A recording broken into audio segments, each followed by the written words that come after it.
സന്ധ്യ മയങ്ങുന്നതിന് മുമ്പ് പതിവില്ലാത്തതാ. എന്നാലും ഒരു നല്ല കാര്യത്തിനായതുകൊണ്ട് ഞാൻ വിചാരിച്ചു വലിയ കുഴപ്പമൊന്നുമില്ലല്ലോ. സൈനബാന്റെ കല്യാണം നിശ്ചയിച്ചു എന്ന് കേട്ടപ്പോ മേനോൻ സാർ ചോദിച്ചൊന്ന് കൂടണ്ടേന്ന്. ഒന്ന് കൂടിക്കളയാന്ന് ഞാനും കരുതി. അല്ല അക്ബർ കഴിക്കുന്നില്ലേ? ഞാനിങ്ങനെ കൂടാന്നല്ലാണ്ട് കഴിക്കലില്ലല്ലോ. നമുക്കിത് ഹറാമാണല്ലോ. എന്നാ ആ ഗ്ലാസും കൂടി ഇങ്ങോട്ട് എടുത്തേ. മേനോൻ ചേട്ടൻ രണ്ടെണ്ണത്തിൽ കഴിക്കണ്ട. കഴിച്ച് ഓവറായിട്ട് രാത്രി നല്ല ചേച്ചി എടുത്തിട്ട് ഇടിക്കാനും ഞങ്ങൾക്ക് പിടിച്ചു മാറ്റാനൊന്നും ഒരു ദിവസം ഇപ്പൊ അങ്ങനെ അയച്ചിട്ട് അത് ശരിയാ. ഇങ്ങനെ വെള്ളവടി ഇന്നത്തോടെ അവസാനിപ്പിക്കാം. വഴിയുണ്ട്. അക്ബർക്ക് അമ്മാവൻ ഒഴിച്ചു കൊടുത്തേ. അല്ലേ വേണ്ട, ഞാൻ തന്നെ ഒഴിച്ചു കൊടുക്കാം.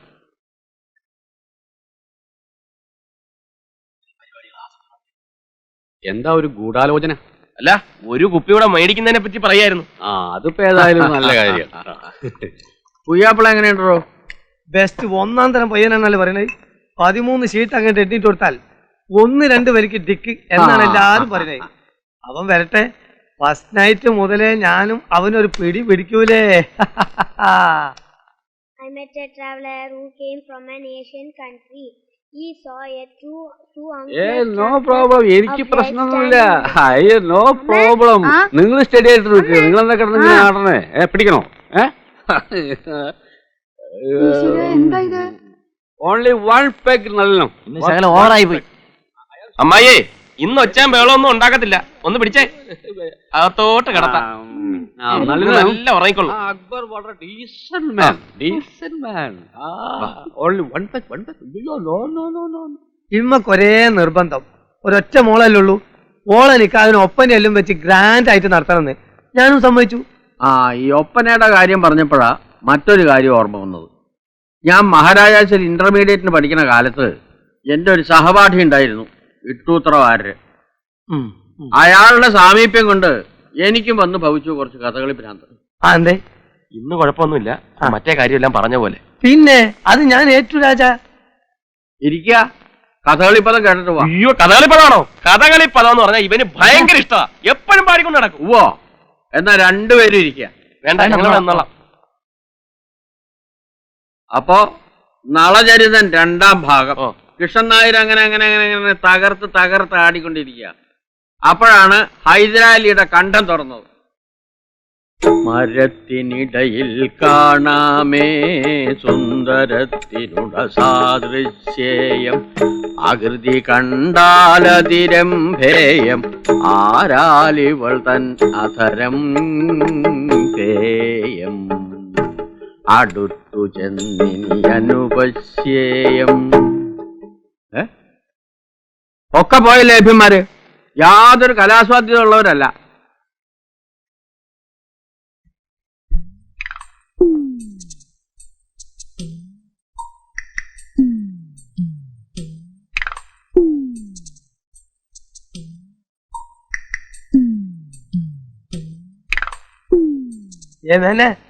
ഒന്നും കൊണ്ട് വരും. ഇന്നലെ ഞാൻ ഇത്തിരി ഓവറായോ എന്നൊരു സംശയം. ഭയങ്കര തലവേദന. ഇന്നലത്തെ ബാക്കി വലിയൊരുപ്പുണ്ടോ? ഉണ്ട്. നാണുണ്ടോ നിങ്ങൾക്ക്? ഞാൻ നിങ്ങൾ കണ്ടുപിടിച്ച കുറച്ച് ഒച്ചയും പോലും ഉണ്ടാക്കുമെന്നേ വിചാരിച്ചിട്ടുള്ളൂ. പക്ഷെ ഇത് അല്ല, എന്താ കാര്യം? അപ്പൊ നിങ്ങൾക്ക് ഓർമ്മല്ലേ? ഇല്ല. പോയിട്ട് 2 കൂടി ആയിരിക്കും, അപ്പൊ ഓർമ്മ വരും കേട്ടോ. എന്തുണ്ടായെന്ന് പറ. 1,00,000 ഉറുപ്പ്യ തരാന്ന് പറഞ്ഞാലും ഇമാതിരി നാണം കെട്ട വർത്താനം പറയാൻ ഇന്നെ കിട്ടൂല. വേണമെങ്കിൽ ഇന്ന് മുഴുവൻ തന്റെ കൂടെ നിന്ന് ഷീട്ട് കളിക്കാം. എങ്ങനെ? ഇന്ന് മുഴുവൻ തന്റെ കൂടെ നിന്ന് ഷീട്ട് കളിക്കാന്ന്. ഉറപ്പാണല്ലോ? അല്ലെങ്കിൽ അത് വേണ്ട, അത് ശരിയാവില്ല. ഇന്നലെ റമ്മി കളിക്കാനും കള്ളുടിക്കാനും മരുമോനും ബാലകൃഷ്ണനും ഒക്കെ ഉണ്ടായിരുന്നല്ലോ. അവരോട് എന്ന് ചോദിച്ചാൽ മതി കേട്ടോ. എനിക്ക് കളിക്കാൻ മാന്യന്മാരെ കിട്ടുവേ. അക്ബറേ, അക്ബറേ,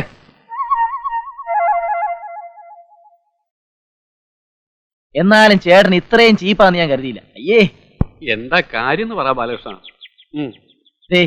ഈ വേലത്തരൊന്നും എന്നോട് വേണ്ട. ചേട്ടൻ എല്ലാ കാര്യവും നല്ല ഓർമ്മയുണ്ട്. ചമ്മല് കാരണം ഓർമ്മയില്ലാത്തവരെ അഭിനയിക്കല്ലേ. സത്യമായിട്ട് എനിക്ക് ഒന്നും ഓർമ്മയില്ല ബാലകൃഷ്ണ. ഫിറ്റായിട്ട് അക്ബർക്കെ കെട്ടിപ്പിടിച്ച് ദൈവമാണെന്ന് പറഞ്ഞത് ഓർമ്മയുണ്ടോ? കെട്ടിപ്പിടിച്ച് ദൈവമാണെന്ന് പറഞ്ഞത് ഓർമ്മയുണ്ട്. എന്നാ പിന്നെ എല്ലാം അയ്യോ ബാലകൃഷ്ണ, ബാക്കി കൂടെ പറഞ്ഞിട്ട് പോവേ. അത് കഴിഞ്ഞ് കസേരയെ തലയും കുത്തി വീണത് ഓർമ്മയുണ്ടോ? അത് കഴിഞ്ഞ് കസേര തലയും കുത്തി വീണത് ഓർമ്മയുണ്ട്. അപ്പൊ മറ്റത് ഓർമ്മയില്ല. എന്റെ ബാലകൃഷ്ണ, പിന്നെ ഞാൻ ഉണർന്ന് എണീക്കുമ്പോ വീട്ടിൽ കിടന്ന് ഉറങ്ങായിരുന്നു. അത് നീയാണ് സത്യം. അതിന്റെ ഇടയിൽ നടന്നു ഒന്നും എനിക്ക് ഓർമ്മയില്ല ബാലകൃഷ്ണ. ഇല്ലല്ലോ. എന്നാ രാജശേഖരനോട് ചോദിക്കുന്നതായിരിക്കും നല്ലത്. അവൻ പറയുന്നതിനായിരിക്കും അതിന് കുറച്ചുകൂടി ഒരു ഭംഗി. അയ്യോ, അവനോട് ചോദിക്കാൻ പറ്റാത്തോണ്ട് ഞാൻ നിന്നോട് ചോദിക്കണത്. അപ്പം ചോദിക്കാൻ പറ്റാത്ത കാര്യമാണ് ചെയ്തത് നന്നായിട്ട് അറിയാല്ലേ. എന്നാ രാജശേഖരനോട് തന്നെ ചോദിക്കുന്നതായിരിക്കും നല്ലത്. ബാലകൃഷ്ണ, എന്റെ അമ്മാവനാണെന്ന് പറയാൻ തന്നെ എനിക്ക് നാണക്കേടാ. ഛേ, അയ്യേ, വൃത്തികെട്ട ഏർപ്പാട്.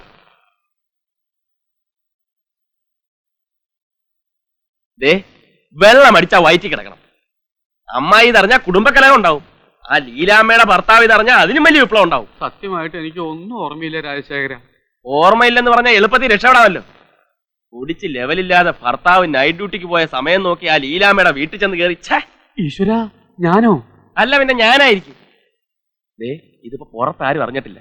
ആ ലീലാമ്മ ഭർത്താവിനോട് പറയുന്നതിന് മുമ്പ് മാപ്പ് പറഞ്ഞ് പ്രശ്നം ഒതുക്കാതാ നല്ലത്. അമ്മായി അറിഞ്ഞാൽ കുടുംബകലഹം, ലീലാമ്മയുടെ ഭർത്താവ് അറിഞ്ഞാൽ അടിപിടി, നാട്ടുകാരറിഞ്ഞാൽ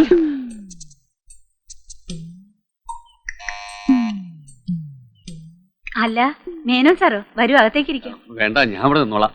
ഇന്നലെ രാത്രി ലേശം ഓവറായി പോയി, അതുകൊണ്ട്. അല്ല, രാത്രിയായ മേനോൻ സാർ പതിവുള്ളതാണല്ലോ. നീ എങ്ങോട്ടാ എന്നെ വിളിച്ചോണ്ട് പോന്നേ? എല്ലാം പറയാം, വിശദമായി പറയാം. ജോലിയുണ്ട്, എന്താ കാര്യം പറഞ്ഞേ? എന്താന്ന് പറഞ്ഞേ? എന്ത്? ഈശ്വര, ഇത്രയും നാളും കള്ളുകൂടി മാത്രമേ ഉള്ളെന്നാ ഞാൻ വിചാരിച്ചത്. ഇപ്പൊ ഇതും തുടങ്ങിയോ? നീ പോയാ പറ്റില്ല, ഞാൻ തന്നെ ചെന്ന് രണ്ട് ഭർത്ത. അമ്മായി നാട്ടുകാരെ അറിയിപ്പിച്ച് പ്രശ്നം ഉണ്ടാക്കണ്ട, ഞാൻ പോയി വിളിച്ചോണ്ട് വരാം.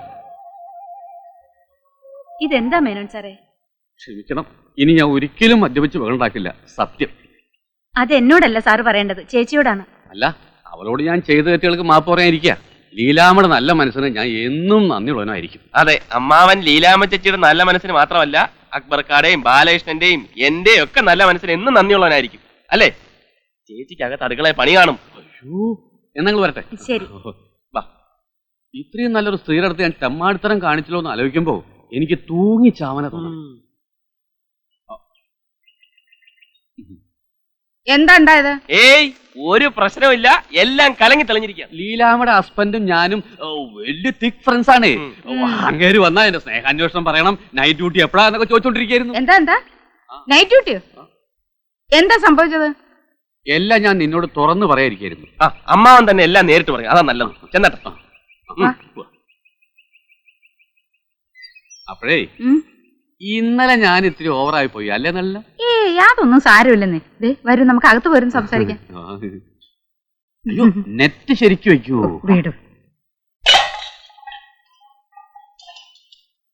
എന്റെ നല്ല, ഞാൻ നിന്നെ വഞ്ചിക്കുമെന്നല്ല ഞാൻ പറയുന്നു, കേക്ക്. എനിക്കൊന്നും കേൾക്കണ്ട, എനിക്കൊന്നും കേൾക്കണ്ട. എന്നോട് വേണ്ട, എനിക്ക് മാപ്പ് കേൾക്കണ്ടെന്ന് പറഞ്ഞില്ലേ? വേണ്ട, എന്നോട് പറയണ്ട. അയ്യോ, എന്താ നല്ല സർക്കസോ? ചപ്പാത്തിക്കോലെ നല്ല വഴിക്ക് വീണു. ചപ്പാത്തിക്കോല് അത് ഈ ചപ്പാത്തിക്കോലെടുക്കാൻ സ്റ്റൂള് കയറിയപ്പോ സ്റ്റൂള് മറിഞ്ഞു വീണ ഇല്ലേ? നടുവുളുക്കിയല്ലേ? ആ, അത് തന്നെ, അതെ, നടുവുളുക്കി. എന്നെ ക്ഷീണം മാറ്റാൻ ഇന്നലത്തെ ലേശം ബാക്കിയുണ്ട്, വേണോ?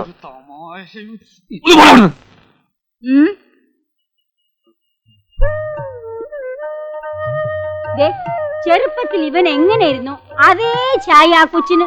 ഇവന്റെ ചായ? അയ്യേ, എന്താണ് എന്റെ ചായക്ക് ഒരു കുഴപ്പം? ചായയൊക്കെ ഓക്കെ, അമ്മാവന്റെ സ്വഭാവം വരായിരുന്നാ മതി. ഞാൻ നിന്റെ അത്ര മോശമല്ല. എന്റെ പേര് തന്നെ ഇടുന്നു അവൾക്ക് വലിയ നിർബന്ധമായിരുന്നു, പപ്പിന്ന്. ആണായോണ്ട് ഏതായാലും ഇനി അത് നടപ്പില്ല. ഈ പെണ്ണുങ്ങൾക്ക് ഒരു ബുദ്ധിയില്ലെന്ന് പറയുന്നത് ശരി തന്നെയല്ലേ? വല്ല ബേബിന്നോ മണിന്നോ തങ്കുന്നോ അങ്ങനെ സെലക്ട് ചെയ്ത് വെച്ചിരുന്നെങ്കിൽ ആണായാലും പെണ്ണായാലും ഇടായിരുന്നല്ലോ. ആ, നല്ലൊരു പേര് സെലക്ട് ചെയ്യാൻ പവിത്രം പറഞ്ഞയച്ചിരിക്കുക. നല്ലൊരു ഉഗ്രം പേരുണ്ട്. എന്തോന്ന്? രാവണൻ.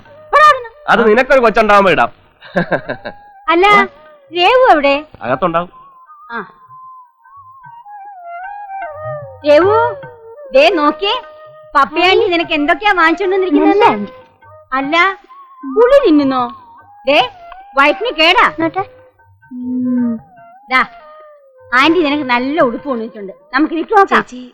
ആ, എന്താ ദേവിയമ്മേ? അല്ല, നിങ്ങൾ വിഷമിക്കണ്ട, ദാ നിങ്ങൾക്ക് ഞാൻ കൊണ്ടുവന്നിട്ടുണ്ട്, നമുക്ക് ഇരിക്കു നോക്കാം. ഇത് പപ്പയാണ്ടിക്കാണോ? ഇവിടെ ഒരു പുളിരീറ്റി വെക്കവിടെ, ഇങ്ങോട്ടോ. പറഞ്ഞില്ലേ? ആ, ചെല്ലേ.